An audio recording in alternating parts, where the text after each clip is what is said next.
Olá, amigos do canal É Tempo de Oração. Hoje eu vim justo com a camisa, tá aqui, é tempo de oração, porque realmente é tempo de oração. Você vai ouvir aí o cantar dos pássaros em volta aqui de nós, e eles já estão orando, já estão cantando, já estão fazendo a parte deles. Agora nós, seres humanos, nós temos que fazer a nossa parte, tá bom? Vamos vestir a camisa de oração, certo? É tempo de oração. Ore, amigo, ore sem cessar. Amanhã é o grande dia. Você precisa de estar. Nós jejuamos, a igreja toda está aí jejuando. A gente vê aí uma movimentação dos evangélicos, dos católicos, dos ortodoxos, enfim, de todo mundo fazendo uma movimentação aí, clamando. Porque eu vou dizer uma coisa para você. Se o comunismo entrar no Brasil, é porque Deus permitiu. Aí você não pode lutar. Deus permitiu. Por que Deus permitiu, pastor? Você disse assim, mas por que Deus permitiria? Por que Deus permitiria que o comunismo entrasse, pastor? Amigo, um dia eu vou estar falando aqui nesse canal sobre a escatologia. Escatologia é o estudo do final dos tempos. Eu não comecei ainda a falar sobre isso. Inclusive nós estamos formando uma apostila, nós estamos fazendo uma apostila, um livro, e é justamente sobre essas interpretações escatológicas, porque cada um fala uma coisa. Os preteristas têm uma versão, os idealistas têm outra versão, os futuristas têm uma versão e os historicistas têm outra versão.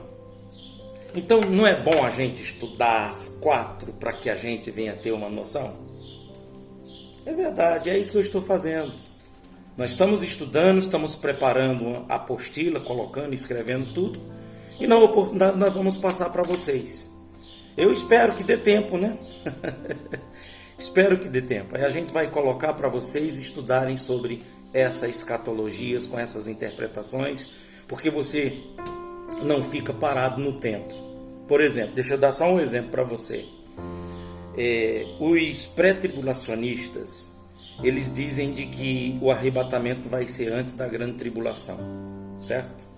Só que os pós-tribulacionistas, eles dizem de que o arrebatamento vai ser no final da grande tribulação. E agora, pastor?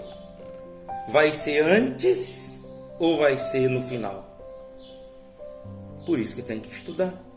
Aí você pega os versículos, você pega as referências e pega a história, pega tudo para poder você tirar uma conclusão. Vai ser antes ou vai ser depois? Mas o que difere isso? Qual é o problema disso? O problema é de que as pessoas que estão esperando que vai ser antes podem não estar preparadas para o decorrer. Ah, mas a igreja não vai estar na grande tribulação, ela vai ser arrebatada antes. E se tiver? E a igreja não está preparada? Você que ensina a palavra, que não estudou, você não vai ser cobrado? Porque a Bíblia mostra de que o obreiro ele tem que estar apto para ensinar. Então o que nós, obreiros, temos que fazer todos os dias? Estudar a palavra para ensinar a palavra. E quando você vê divergência nas interpretações, como dentro do Apocalipse, você vê a divergência, preterismo, idealismo, historicismo e futurismo. É bom você saber de todos para poder você ensinar para as pessoas. Ó, tem essa visão, tem essa visão e essa. Tem essa interpretação de interpretações diferentes. Não tem problema se você escolher uma delas. Não vai intervir na sua salvação. Mas é bom você saber para poder você estar preparado para não perder a sua salvação. Essa é a ideia. Esse é o pensamento. Tá bom? Vamos então para Romanos 13. Em breve, em nome de Jesus, a gente vai estar falando sobre final dos tempos, falando com mais precisão, a escatologia, estudo do final dos tempos, que é uma ramificação da teologia. Romanos 13 diz bem assim, pessoal, preste muita atenção. São apenas 14 versículos, eu vou ler e você vai entender. Toda alma esteja sujeita a potestade. Eu vou ler na outra versão, dessa aqui, NTLH, certo? Essa NTLH vai ser bem mais clara, eu não vou nem precisar explicar, porque ela aqui já está explicada. Está aqui, ó. Obedeçam às autoridades, todos vocês, ponto. Então todos obedeçam às autoridades. Eu estou falando isso porque amanhã a gente não sabe quem vai ser o nosso presidente. Se vai ser Bolsonaro ou se vai ser Lula. Aqui está dizendo, obedeça às autoridades, todos vocês. Pois nenhuma autoridade existe sem a permissão de Deus. E as que existem foram colocadas nos seus lugares por Ele, por Deus. Assim, quem se revolta contra as autoridades está se revoltando contra o que Deus ordenou. E os que agem desse modo serão condenados. Aqui serão condenados por quem? Por Deus? Não, pelos próprios autoridades que está se revoltando contra, então as autoridades vai te condenar. Versículo 3. Somente os que fazem o mal devem ter medo dos governantes, e não os que fazem o bem. Se você não quiser ter medo das autoridades, então faça o que é bom, e elas o elogiarão. Porque as autoridades estão a serviço de Deus. Quer dizer, tanto as autoridades eclesiásticas como as autoridades governamentais, né? Tudo está no controle, Deus está no controle.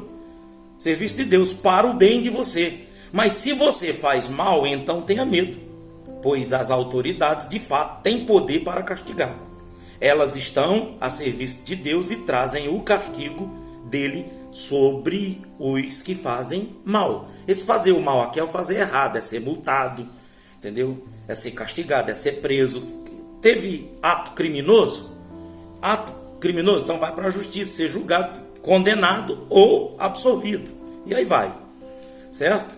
Portanto, aí diz assim, e por isso, também o que vocês...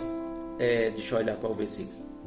Versículo 5. É por isso que você deve obedecer às autoridades, não somente por causa do castigo, não somente por causa da punição, mas também porque sua consciência manda que você faça isso. É inteligente, sua consciência é inteligente. É claro que se as autoridades, o governo vem e manda você adorar a imagem, e manda você contradizer ou contrariar o mandamento de Deus, a lei de Deus, aí você morra, mas não faça. Porque aí você sabe de que essa pessoa é um anticristo e está mandando você fazer coisas contra a lei de Deus, certo? Então você não faz. Aí diz assim, e por isso também que vocês pagam impostos, pois quando as autoridades cumprem os seus deveres, eles estão a serviço de Deus. Portanto, paguem ao governo o que é devido, paguem todos os impostos, respeitem e honrem todas as autoridades. Honrar todas as autoridades. Então, seja lá quem for que vier, que amanhã foi elegido, vamos honrar e respeitar. Foi a permissão de Deus. Fazer o quê? Certo? Então, diz, versículo 8, não fiquem devendo nada a ninguém. A única dívida que vocês devem ter é de amar uns aos outros. Quem ama uns aos outros, obedece à lei. Os seguintes mandamentos: não cometa adultério, não mate, não roube, não cobice. Esses e ainda outros mais são resumidos num mandamento só: ame os outros como você ama a você mesmo. Quem ama os outros não faz mal a eles. Portanto, amar é obedecer a toda lei de Deus. Vocês precisam fazer todas essas coisas porque sabem em que tempo nós estamos vivendo. Chegou a hora de vocês acordarem, pois o momento de sermos salvos está mais perto agora do que quando começamos a crer.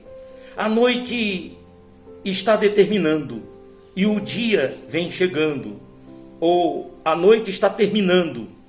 Na outra versão diz, a noite já passou, chegou o dia. Por isso, paremos de fazer o que pertence à escuridão e apeguemos às armas espirituais para lutar na luz. Apeguemos às armas espirituais. Vivamos decentemente como pessoas que vivem na luz do dia. Nada de farras ou bebedeira, nem imoralidade ou indecência, nem brigas ou ciúmes. Mas tenham as qualidades que o Senhor Jesus Cristo tem e não procurem satisfazer os maus desejos da natureza humana de vocês. Então está aqui. Romanos 13. Esse capítulo está mostrando como que você deve se proceder tanto diante das autoridades governamentais, ou seja, as autoridades eclesiásticas, que são as partes religiosas, e também como conviver no meio do social, da sociedade, respeitando, amando um ao outro. Então é assim que o Senhor quer que nós, como cristãos, venhamos viver. Então amanhã, você é um lulista e o Bolsonaro ganhou, então você, lulista, se coloque no seu lugar, se comporte e aceitar que teve a permissão de Deus. Se você é um bolsonarista e o Lula entrou, ganhou, então você se comporte. Se você tem princípios de Deus, se comporte. Nada de anarquia, nada de vandalismo, nada de revolta. Viver na paz com todos. Tá certo? Essa mensagem que eu deixo para vocês, espalhem isso para todo mundo, certo? Procurem compartilhar com outras pessoas para a gente viver momentos bons no nosso país, no nosso Brasil. Tá bom? Romanos 13, não se esqueça, viver bem, dignamente, diante das autoridades, como também diante da sociedade, dos cidadãos comuns. Vamos orar? Nosso Deus e nosso Pai, em nome do Teu Filho Jesus Cristo, eu abençoo esse dia de hoje na vida de todas essas pessoas que estão ligadas comigo, orando comigo durante toda essa semana, a gente orando pelo Brasil. Meu Pai, eu quero determinar em nome de Jesus que esse dia seja um dia de bênção. E amanhã, Senhor, muito mais. Amanhã o dia de decisão, muito mais. Senhor, quando terminar o dia de amanhã, e seja o Bolsonaro, seja o Lula, eu vou entender que foi o Senhor, Pai. Então, em nome de Jesus, Pai, tome o Brasil nas Tuas mãos. Porque eu tenho filhos, eu tenho netos, eu tenho descendência, tenho minha mãe que está viva, tenho meus irmãos, tenho minha família, tenho, meu Deus, a família desse povo que ora comigo, os netos, a descendência desse povo. Nós queremos paz.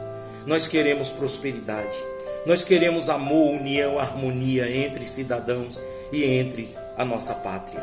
Em nome de Jesus, nós abençoamos nossa pátria, nosso Brasil.